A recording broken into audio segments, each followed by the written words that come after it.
Seguimos, hermanos, con nuestra serie de predicaciones en el libro de Apocalipsis. Y hasta ahora, lo pongo en contexto, lo que hemos visto en algunos de estos momentos.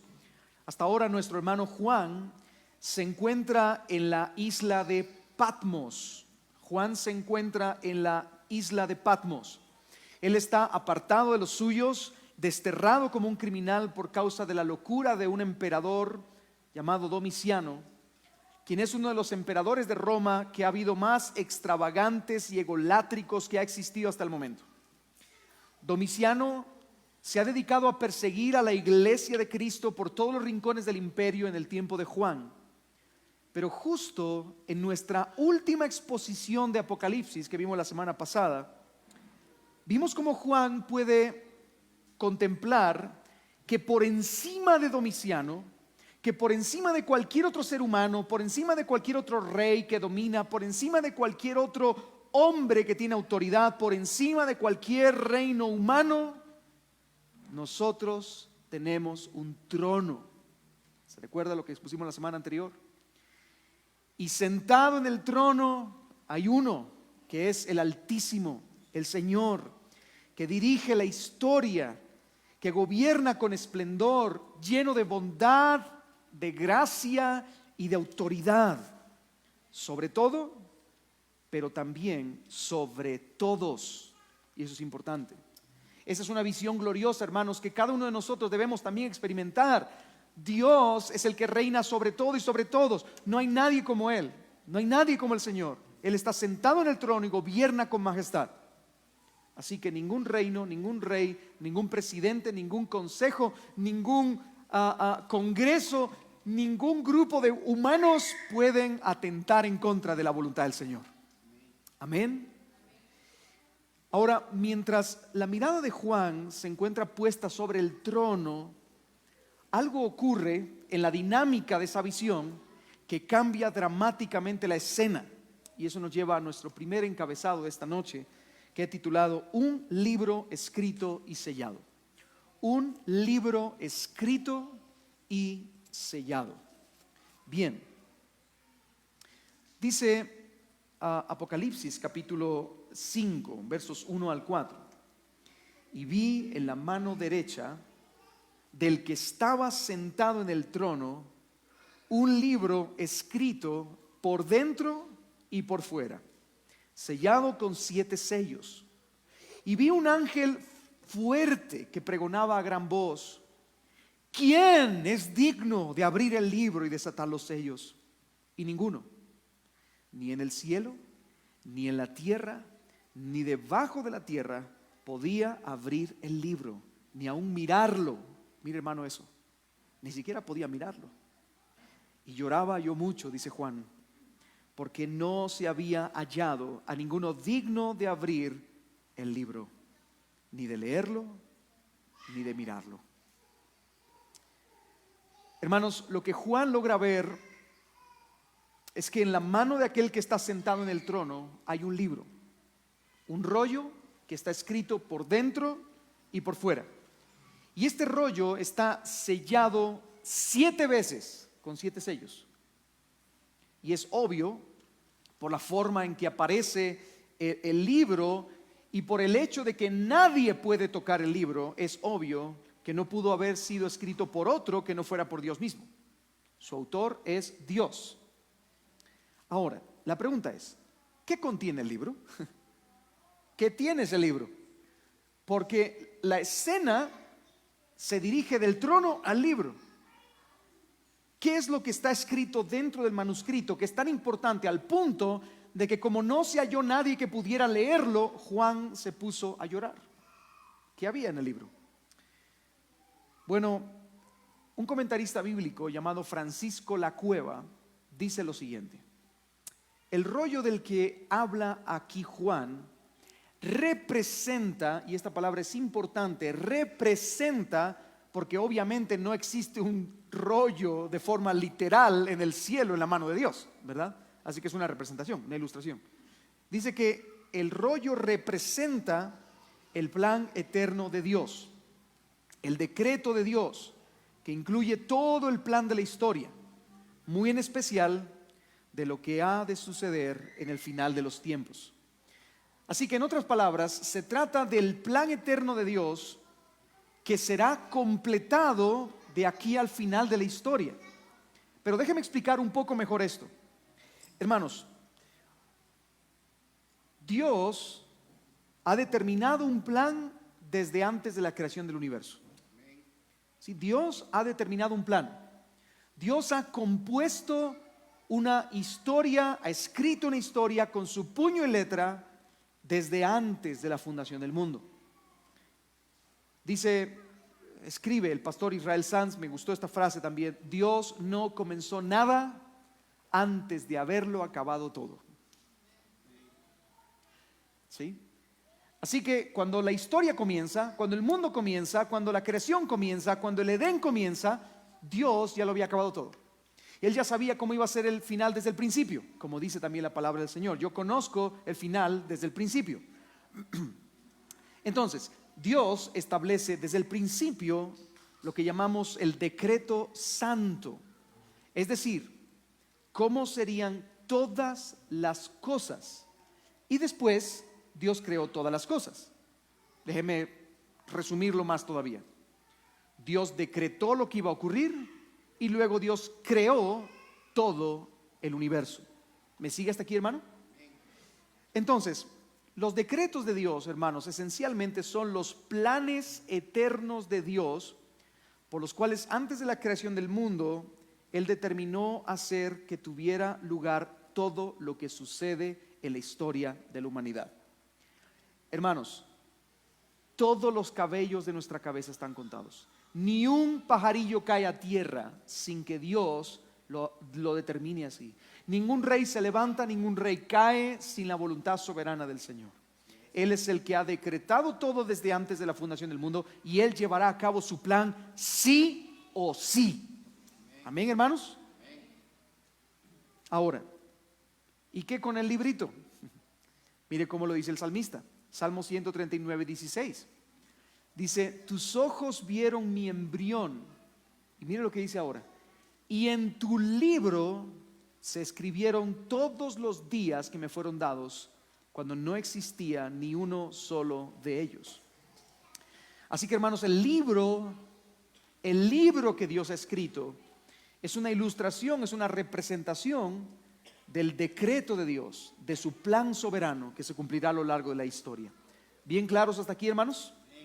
Ahora, allí en el librito, en la mano de Dios, y de nuevo repito, y esto es un símbolo, Dios es espíritu, por lo tanto no tiene ni manos, ni tiene un librito, ¿verdad? Esto es representativo, es un símbolo.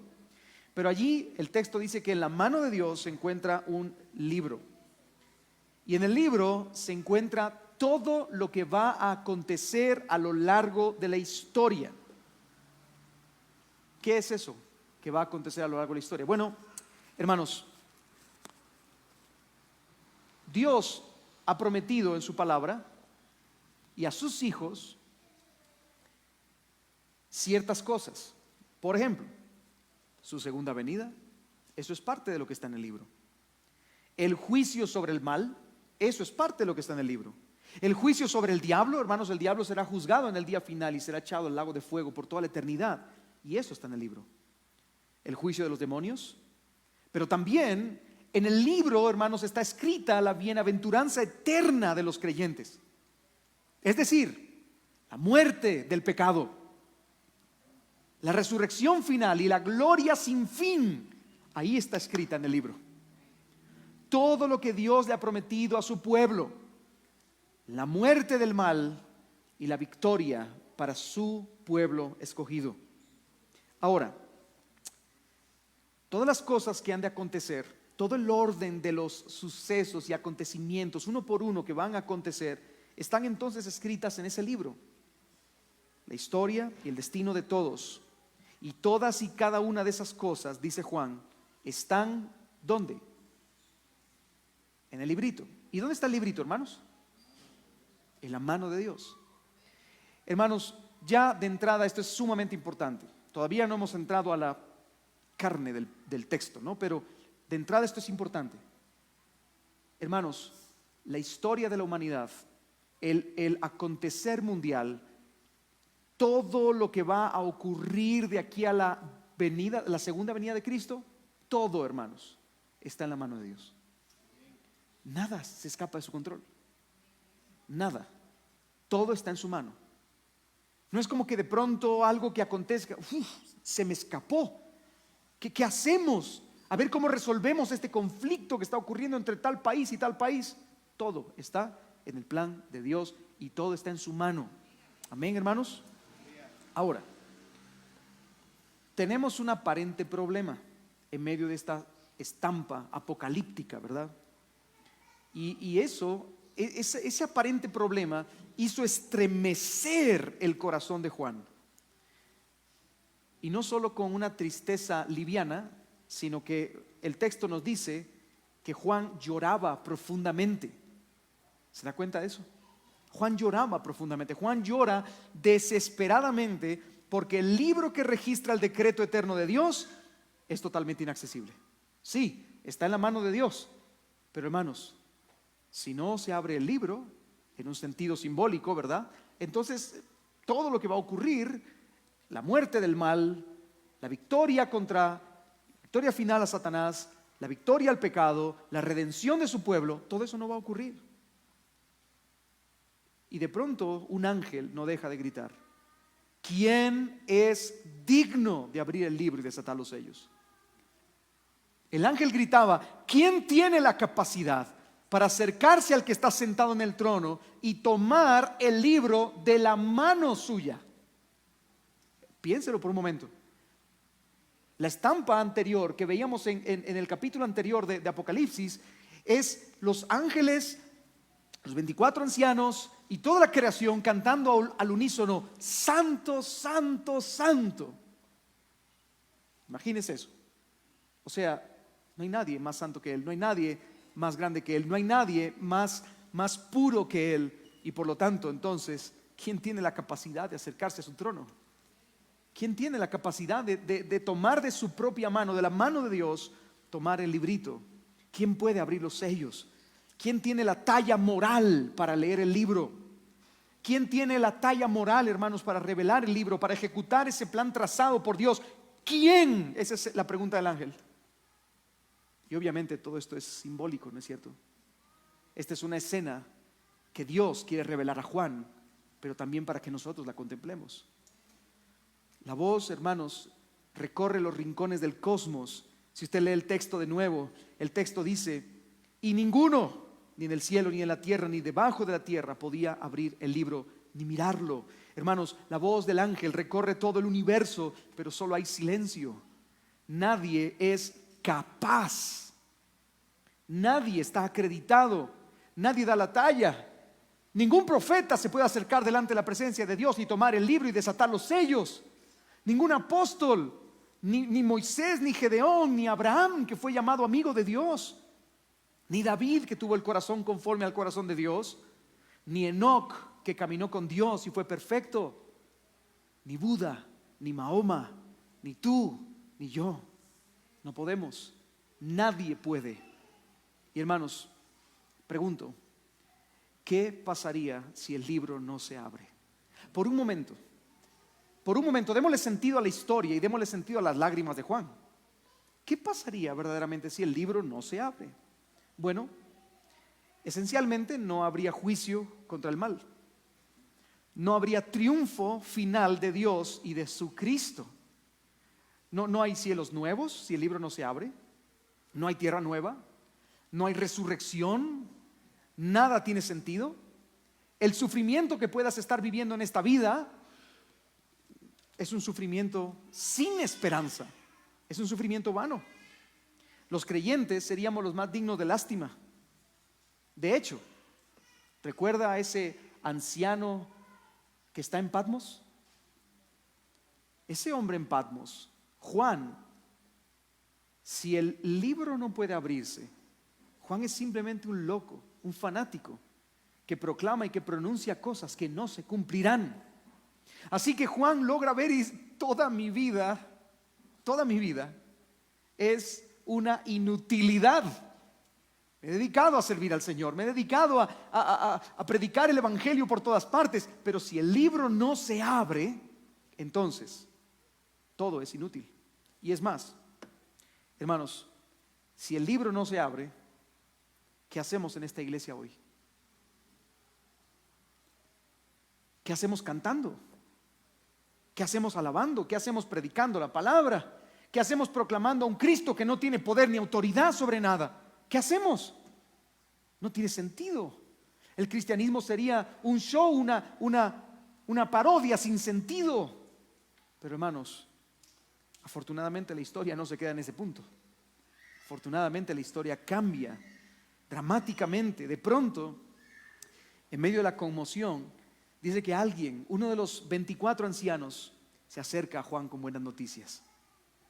Porque hermanos, al final, antes de leer el texto, concéntrese en esto por un momento. Al final, hermanos, aunque este dilema teológico, ¿quién puede abrir el libro y desatar los sellos?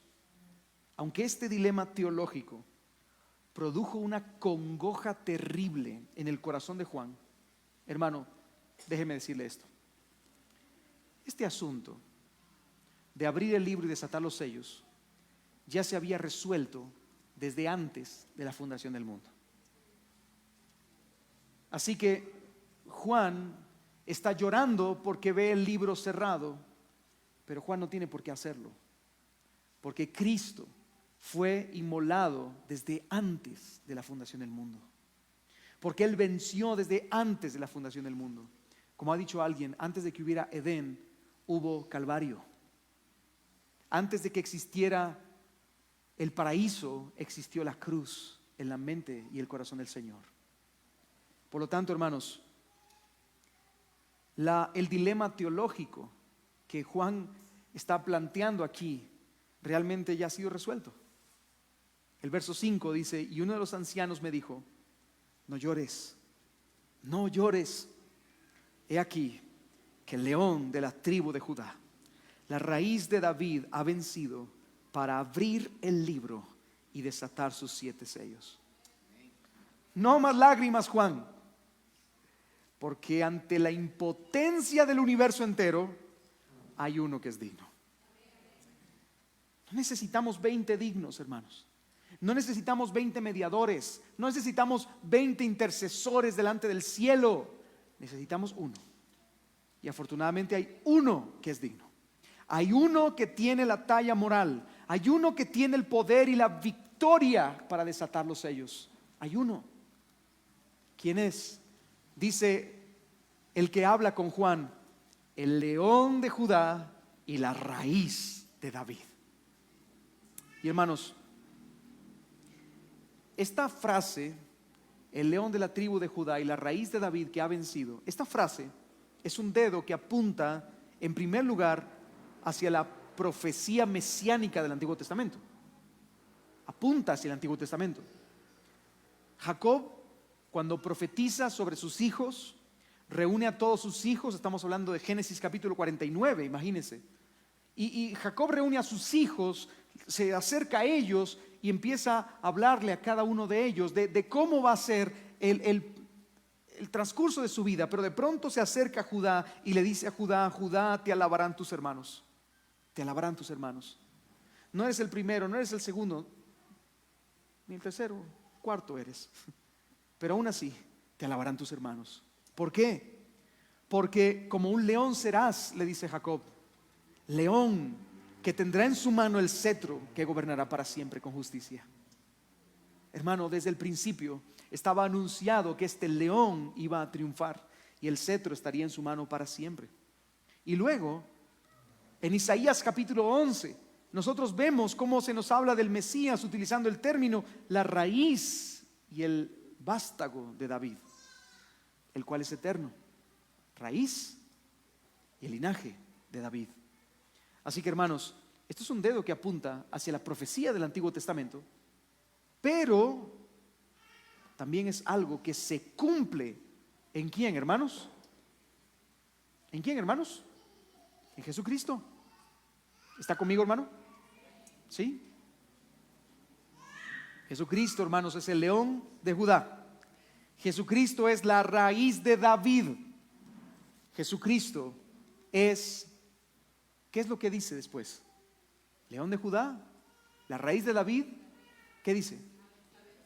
Ha vencido, ha vencido. Hermanos, esta frase se encuentra en un tiempo verbal en griego, un tiempo verbal aoristo, que significa literalmente que Cristo triunfó y su acción quedó completada.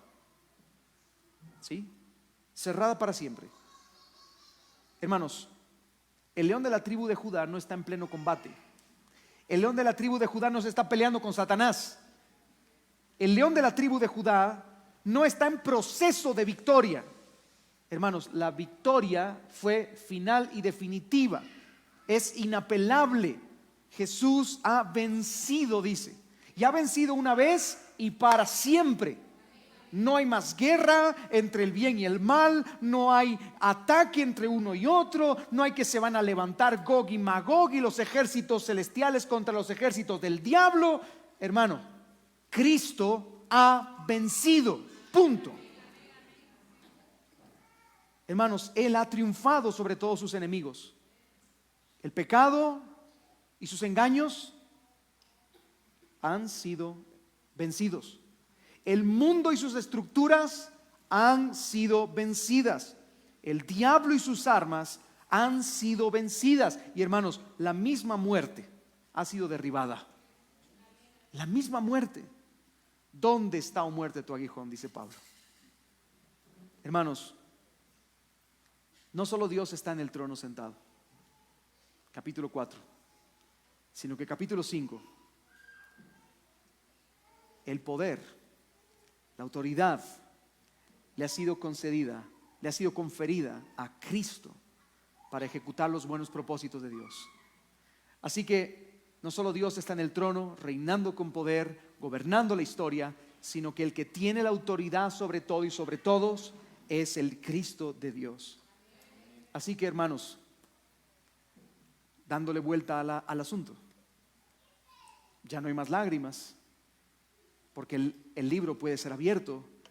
Así que podemos seguir cantando, podemos seguir alabando, podemos seguir predicando, podemos seguir levantando nuestras alabanzas al que vive y reina, porque nuestra esperanza está firme, anclada en el león que ha vencido.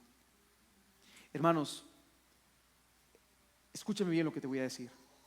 En medio de la enfermedad, en medio del dolor, en medio de la tribulación, en medio de la lucha contra el pecado, en medio de cualquier tipo de angustia en este mundo, el león ha vencido y tu vida no avanza sin control. Yo no estoy sin control. Yo no me deshago en un mar de circunstancias adversas y difíciles y yo no sé qué va a pasar. No, el león tiene el control. El león ha vencido. El león se ha catapultado hacia lo más elevado, hacia lo más alto, y él está a la diestra del Padre. Hermanos, nuestra vida avanza hacia el final de gloria. Y aunque hoy quizá, hermanos, cosas como la enfermedad, el dolor, la persecución, el señalamiento por ser creyentes o el pecado puedan ganarnos muchas batallas. Miren lo que estoy diciendo. A veces esas cosas nos ganan muchas batallas. Un día nosotros danzaremos con nuestro amado por la eternidad. Porque el león de la tribu de Judá ya ha vencido sobre todo y sobre todos. Así que al final, hermanos, solo hay victoria. Al final hay victoria para su pueblo, hay victoria para aquellos que están con Él, hay victoria para todos aquellos que se han anclado por la fe al nombre de Jesucristo, hay victoria para aquellos que se han unido al león. Y hermanos, todo ha sido escrito por Dios. La mano de Dios ha decretado toda la historia, pero la mano de Cristo está cumpliendo la historia, porque Él ha sido digno de abrir el libro y desatar sus sellos. Así que Dios ha escrito la historia y el león está cumpliendo la historia de Dios. Ahora, justo después de esta increíble noticia del león que ha triunfado, hermano, yo quiero que te centres por un momento, que tú agaches tu cabeza y que te pongas a llorar, porque no se encuentra quien pueda abrir el libro, no hay quien pueda hacerlo.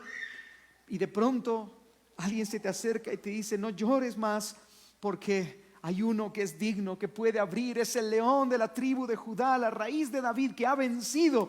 Y entonces levantas tu cabeza y te topas con una estampa un tanto extraña que nos lleva a nuestro segundo encabezado de esta noche: un cordero degollado y en pie.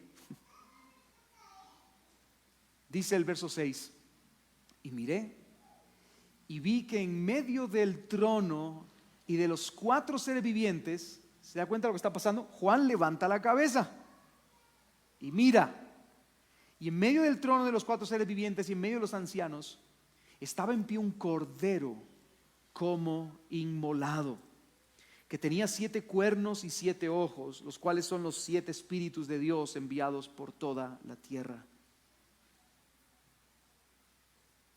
En vez de contemplar un león, Juan contempla un corderito. ¿Se da cuenta de eso? Entonces, ¿es un león o es un cordero? Sí. ¿Sí a cuál de las dos? A las dos.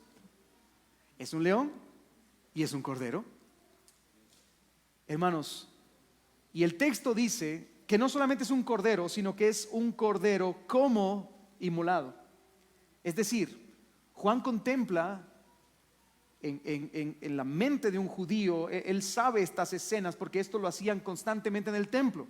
Así que ver a un cordero como inmolado es literalmente ver a un cordero que está degollado y sangrando. Imagínate eso. Vi a un cordero como degollado, siendo sacrificado. O sea, que el león que venció es un cordero degollado. Otra vez, el león que venció es un cordero degollado. Hermanos, esto es raro para cualquiera que pueda contemplar esta escena. Es raro, pero no para Juan. Para Juan es glorioso. Juan está contemplando esta escena y para él es glorioso, porque allí, justo al levantar su mirada, allí está la clave de la victoria. Allí está el triunfo. Hermanos, el león venció. ¿Cómo? Como un cordero que fue degollado. El león puede abrir los sellos porque triunfó colgando su cuerpo sobre un madero. El león es un león vencedor, es un león triunfante, es un león que domina, es un león que proclama su reino y su autoridad sobre todos, porque al mismo tiempo es un cordero como inmolado que ha sido sacrificado. Mire cómo lo dice Pablo en Colosenses capítulo 2 versos 13 al 15. Y a vosotros, estando muertos en pecado y en la incircuncisión de vuestra carne, os dio vida juntamente con él, perdonándoos todos los pecados, anulando el acta de los decretos que había contra nosotros, que nos era contraria, quitándola de en medio y clavándola en la cruz. Clavándola en la cruz y despojando a los principados y a las potestades, los exhibió públicamente, triunfando sobre ellos en la cruz. Hermanos, esto es una aparente contradicción. Esto es un dilema. Es una paradoja, una aparente paradoja, que es una posible contradicción. ¿Por qué? Porque Cristo despoja a los principados de su poder, despoja a las potestades y los exhibe públicamente. Es decir, Él triunfa sobre ellos y los exhibe como perdedores. Los ven a todos ellos, han perdido. La muerte ha perdido, Satanás ha perdido, el pecado ha perdido, el mundo ha sido derrotado. ¿Y cómo? ¿Acaso Jesús ha sacado su espada y los ha degollado a todos? ¿Qué dice el texto? ¿Ha triunfado sobre ellos? ¿Dónde, hermanos? En la cruz. En la cruz. Hermanos, en la cruz Jesús soportó el castigo que los pecadores merecemos. Por mi culpa y por tu culpa, a Él lo desnudaron y lo clavaron en una cruz maldita. ¿Te das cuenta de eso? Por tu culpa y por mi culpa, se desangró en el lugar de la calavera. Hermanos, allí Él fue tratado como un adúltero, porque ha habido adulterio en nuestros ojos. Él fue tratado como un cobarde, porque ha habido cobardía en nuestro corazón. Él fue tratado como un mentiroso, porque nosotros hemos mentido, hemos copiado en un examen, no hemos pagado nuestros impuestos. Él fue tratado como un avaro, porque hemos amado el dinero y hemos usado a las personas para conseguir el dinero. Hermanos, nosotros no hemos pagado, pero el Rey de la Gloria se quedó en la miseria. Fue tratado como un ladrón, como un desobediente, como un orgulloso, como un incrédulo. Fue tratado como un adorador del diablo, como un adorador de falsos ídolos. Pero Él no hizo nada malo.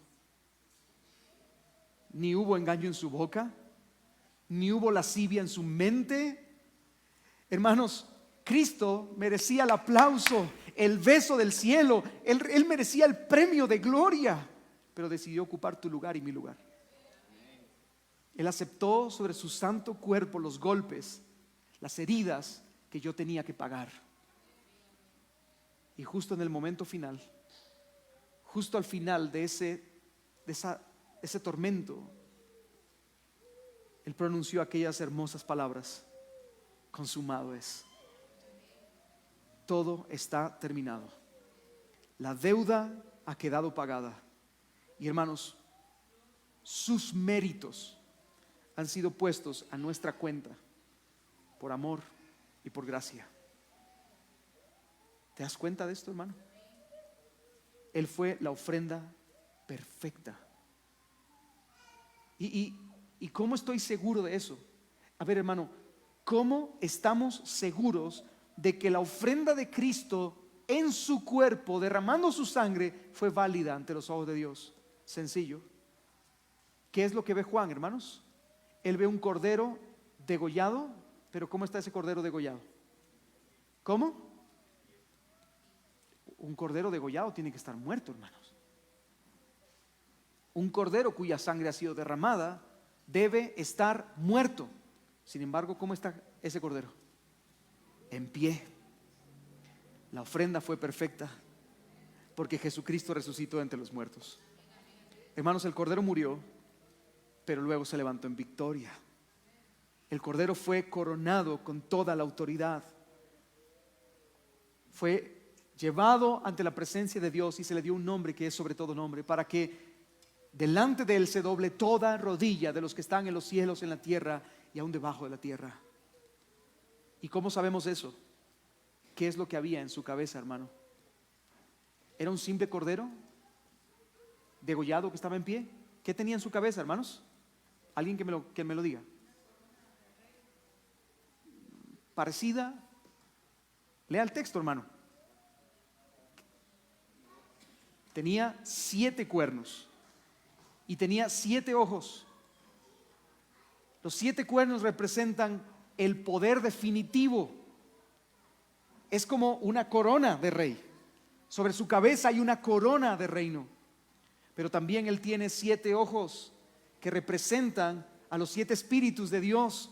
¿Por qué? Porque Cristo es el hombre de las 7 unciones. Él es el verdadero ungido de Dios, el que tiene toda autoridad, el que tiene todo el poder, el que tiene toda la unción de Dios. Mira cómo lo dice Cristo mismo. En Mateo capítulo 28, verso 18 dice: y Jesús se acercó y les habló diciendo: toda potestad me es dada en el cielo y en la tierra. Él tenía toda autoridad, todo poder, todo dominio, todo el control están en las manos del Cordero que fue inmolado, pero que está en pie delante del trono. Y entonces, bañado de toda la autoridad, hermanos, dice el versículo 7, verso 7: y vino ¿Y qué hizo el Cordero como inmolado? Tomó el libro de la mano derecha del que estaba sentado en el trono. Hermanos, Él tiene toda la autoridad. Él tiene toda la autoridad. Y por eso tomó el libro.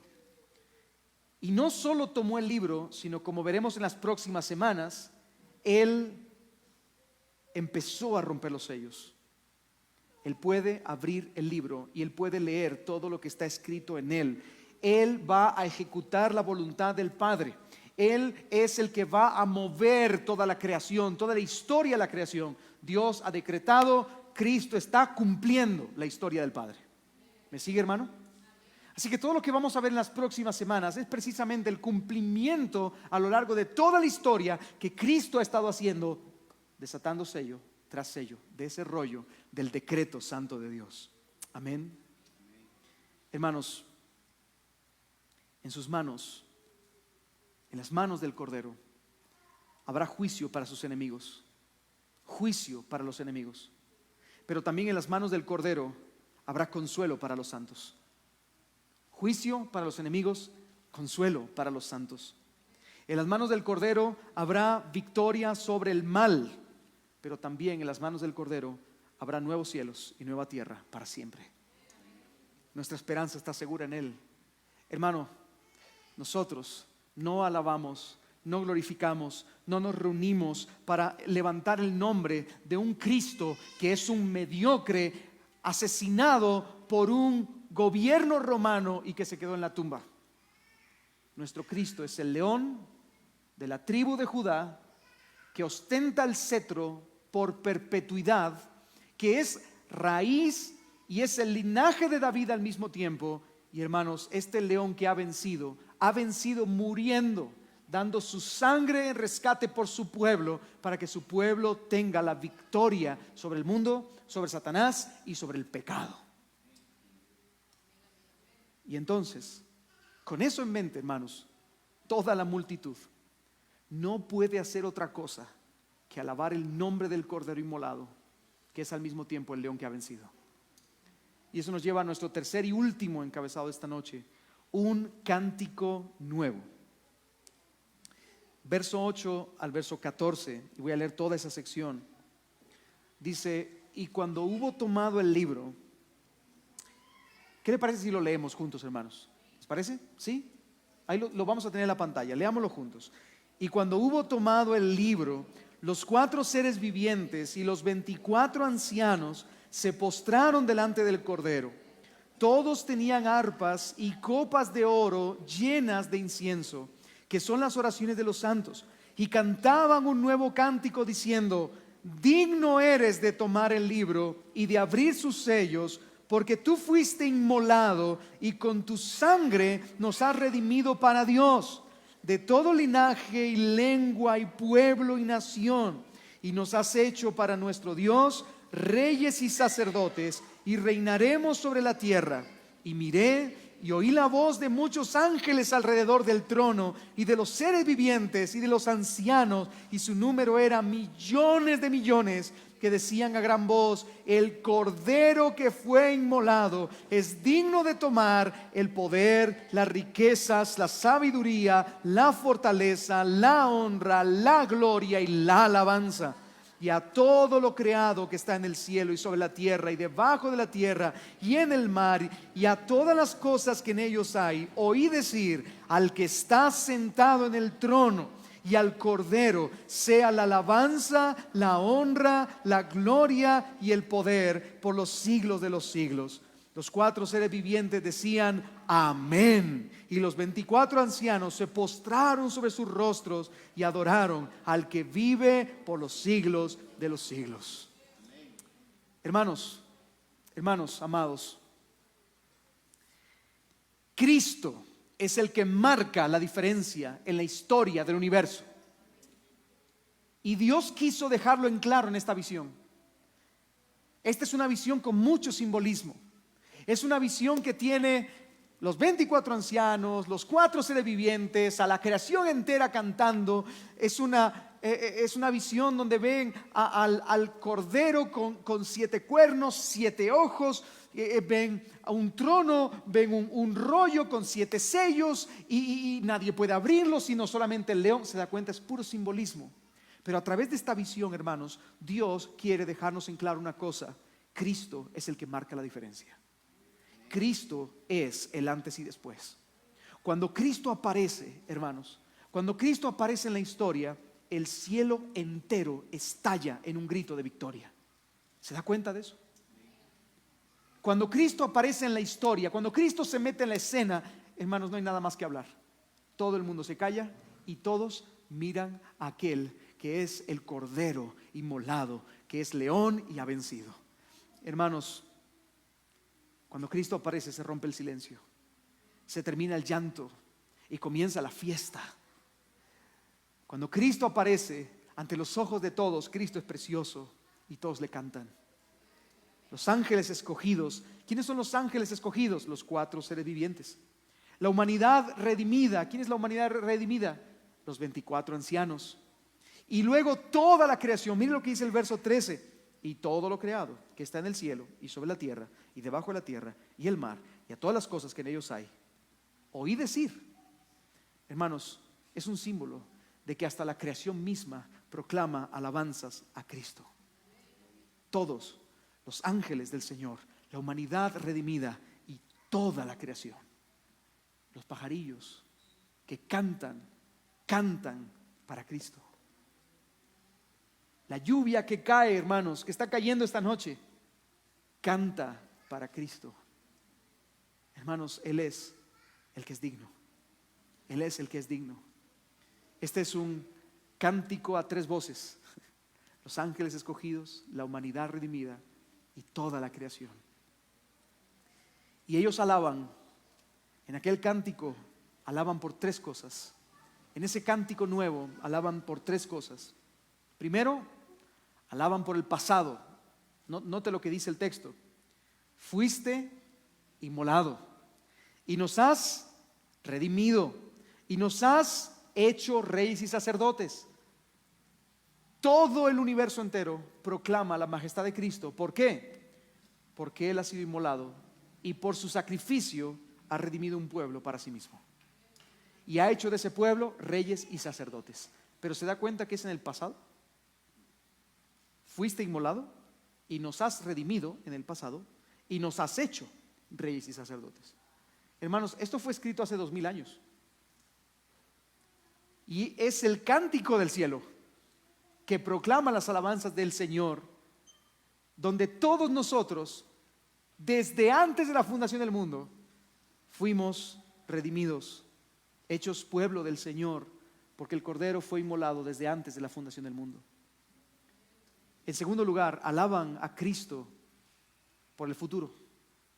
Lo alaban por el pasado, fuiste inmolado y nos has redimido. Lo alaban por el futuro, dice: eres digno porque reinaremos, dice, sobre la tierra. Wow, excelente, ¿verdad? Maravilloso, vamos a reinar. ¿Qué significa eso?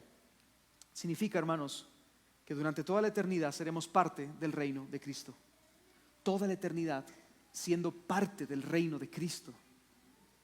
En el futuro, hermanos, tenemos la esperanza, y la esperanza segura de que perteneceremos por toda la eternidad al reino de nuestro Señor Jesucristo. Así que primero, por el pasado fuiste inmolado y nos has redimido. Segundo, por el futuro, y reinaremos sobre la tierra. Pero tercero, lo alaban por el presente. Lo alaban por el presente. Le dicen: tú eres digno. ¿Eres digno de qué? De tomar hoy el poder, de tomar hoy la riqueza, de tomar hoy la sabiduría, de tomar hoy la fortaleza, de tomar hoy la honra, la gloria y la alabanza. ¿Por qué? Porque tú eres el poderoso, porque tú eres el tesoro, porque tú eres la sabiduría de Dios, porque tú eres la fortaleza para tu pueblo y porque tú eres merecedor de honra, de gloria y de alabanza. Hermanos, le alaban. Esa gran multitud le alaba a Cristo porque en el presente, y ese presente es continuo, su iglesia le proclama como aquel que es el único merecedor de todo. El único merecedor de todo. Hermano, ¿te das cuenta de lo que estamos hablando hoy? Quiero que pienses, medita en esto, hermano.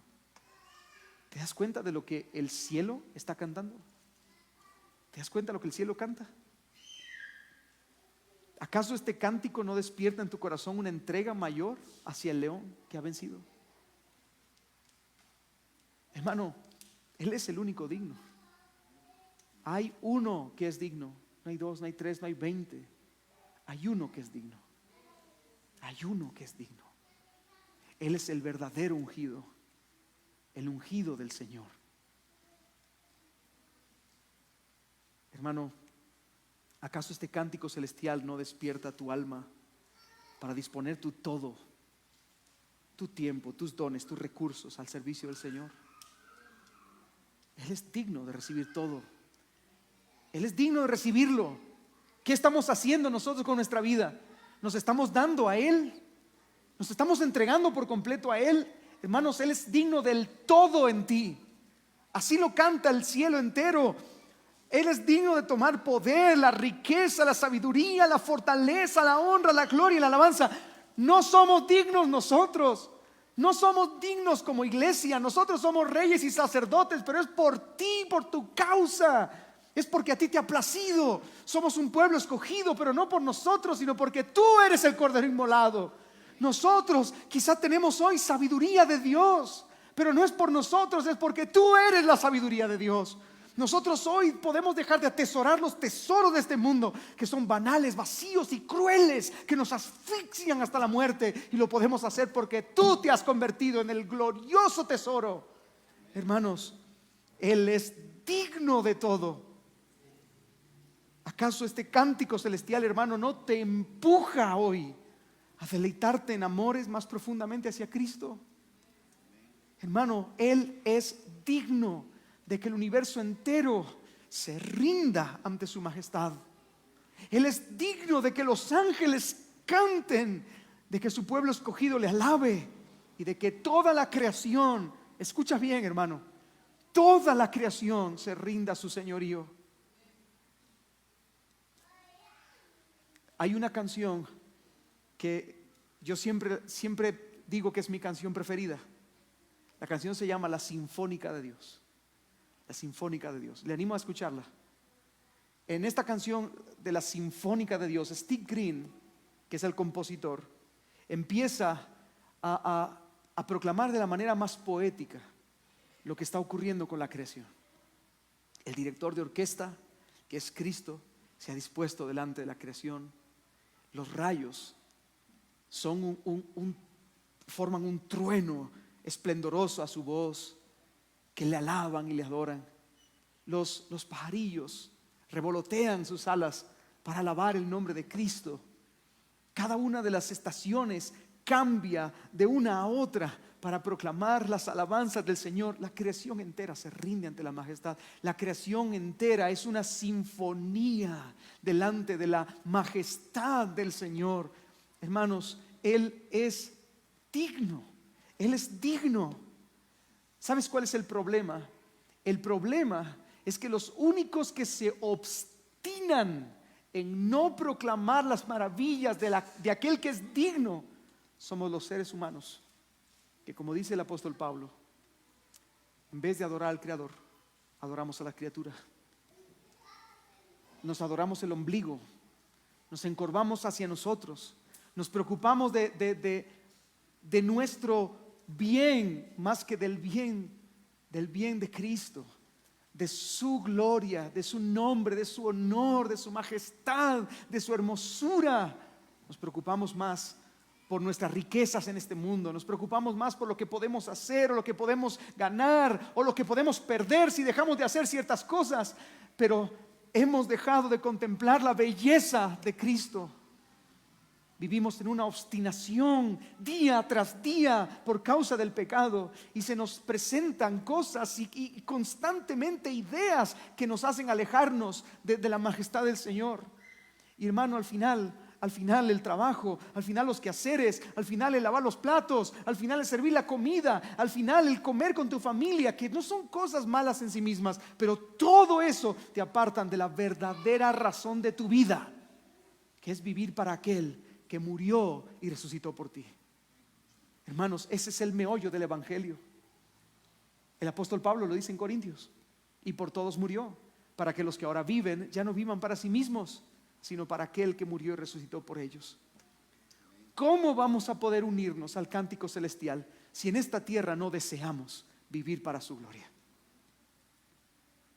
La pregunta entonces, hermano, hoy es: ¿estás tú hoy rendido al señorío de Cristo? ¿Vives para alabarle? ¿Vives para darte por completo a Él? Déjame ponerlo de una forma más práctica. ¿Eres un esposo que está amando como Cristo amó a la iglesia y se entregó a sí mismo por ella? Porque eso trae gloria a Cristo. ¿Eres una esposa que se somete a su esposo como su cabeza porque eso honra a Cristo? Hermano, ¿eres un padre que está guiando, instruyendo a tus hijos en la disciplina y la amonestación del Señor? Porque eso honra a Cristo. ¿Eres un cristiano firme que ama deleitosamente a Dios y que en consecuencia ama deleitosamente al hermano que tiene cerca? Porque eso honra a Cristo. ¿Recuerdas lo que Cristo dijo? Quien me ama, obedece mis mandamientos. Y mi mandamiento no es gravoso. ¿Y cuál es mi mandamiento? Que os améis los unos a los otros. Hermano, ¿estás siendo un cristiano que honra a Cristo? ¿Que vive para Cristo? ¿Que actúa como Cristo? Como dice el apóstol Pedro, ejemplo nos ha dejado para que andemos en sus pisadas.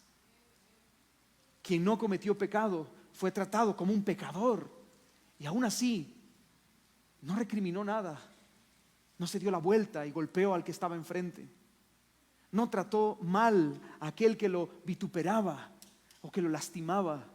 Él pudo terminar, hermanos, con una sola palabra de su boca. Él pudo terminar con la crucifixión. Hermanos, Él es la palabra de Dios encarnada, y Dios creó todo lo que existe por medio de su palabra. Así que Cristo podía haber dicho basta, y el universo entero desaparecer. Cristo podía haberlo hecho, pero dice el escritor el profeta Isaías, dice: pero como una oveja, como un cordero sin mancha, enmudeció su boca. Fue llevado al matadero y no abrió su boca delante de sus trasquiladores. ¿Cuántas veces nosotros abrimos nuestra boca delante de nuestros trasquiladores? Ni bien nos están trasquilando un poquito, ¿verdad? Ya abrimos nuestra boca. Hermanos, ¿estás hoy rendido al señorío de Cristo? ¿Vives en completa entrega a Cristo cada día? Esa es la pregunta. Esa es la pregunta. Hermano, no te olvides. No te olvides, nuestro texto termina con una alabanza final, donde de nuevo se nos dice: hay un trono en el centro y Dios está sentado allí. Hay un libro escrito por Dios con un desenlace feliz, y un león vencedor que es un cordero sacrificado, pero que está en pie y que es capaz de ejecutar toda la voluntad de Dios. Y hay un universo entero que está rendido en culto, en fiesta, en alabanza al nombre del Señor. ¿Está hoy toda tu confianza puesta sobre ese león y cordero? ¿Está hoy puesta tu mirada sobre ese león y cordero, hermano? ¿Estás descansando en Él como el único que tiene poder para sustentar y resguardar tu vida hasta el final? ¿Estás descansando en Él como el único que tiene poder para santificarte por completo y llevarte ante su presencia? Hermano, ¿estás confiando plenamente en Él como el Señor de tu vida? ¿Es Cristo verdaderamente tu Señor? Y una más: está el Cordero y León sentado en el trono de tu corazón. Porque Él está sentado en el trono del universo, pero está sentado en el trono de tu corazón. ¿Sabes algo, hermano? Ese cordero inmolado, sacrificado por nuestros pecados, ha recibido la autoridad de parte del cielo para ser también el juez de toda la historia. El juez de toda la historia. El librito ahora está en su mano. Él ha tomado el libro de la mano del Padre y Él puede abrir los sellos. Por tanto, en su mano está el juicio para toda la humanidad. Y hermanos, bien nos vendría no estar en contra del Cordero, porque como veremos en las próximas semanas, la ira del Cordero será derramada pronto sobre esta generación que vive apartada del mensaje del Cordero. Pero, por todo lo contrario, el favor del león que ha vencido estará sobre su pueblo de pacto hasta el final de sus días. Me gusta una frase que escribe C.S. Lewis en su primer libro de las Crónicas de Narnia. La pequeña Lucy le pregunta a un animalito: ¿y Aslan, el león, es peligroso? Y este castor, este animalito le responde: sí, es peligroso, pero es bueno. Es peligroso, pero es bueno. Ten cuidado de tener que enfrentarte con la peligrosidad del león, porque ese león ha triunfado y él es el juez de la historia. Pero hermano, no busques solamente estar del lado del león porque el león da miedo. Busca estar del lado del león porque el león es bueno. Él es digno del poder, de la riqueza, la sabiduría, la fortaleza, la honra, la gloria y la alabanza. Él ha sido sacrificado en lugar de su pueblo. Él es el león bueno, peligroso, pero bueno. Hermanos, si nuestro Señor Jesucristo es digno, ¿por qué no nos unimos al cántico celestial y proclamamos alabanzas a su nombre?